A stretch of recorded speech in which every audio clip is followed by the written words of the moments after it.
biết chia tay thì em xin hứa em sẽ không làm phiền anh thêm một lần nào nữa. Nếu đã thương đã yêu đã nhớ thì đừng vội rời xa nhau. Nếu đã không yêu cũng không nhớ thì đừng cố ngóng trông. Mình còn thời gian bên nhau không? Sao vội bước theo ai kia rồi?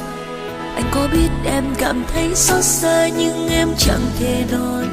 Vội vàng yêu nhau trong bao lâu để giờ em phải ôm nỗi sầu.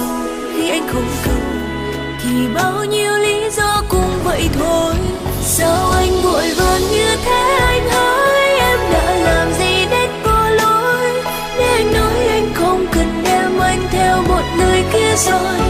Em chỉ cần tình yêu của anh chứ đâu phải cần thêm những câu hứa. Bây giờ đây nhìn anh khuất xa sau cơn mưa.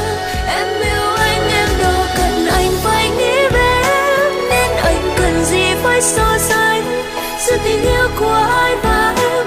Anh nhận được những gì giờ anh nói lý do chia tay vì cũng là lỗi do em. Biết trước khi xưa anh đã không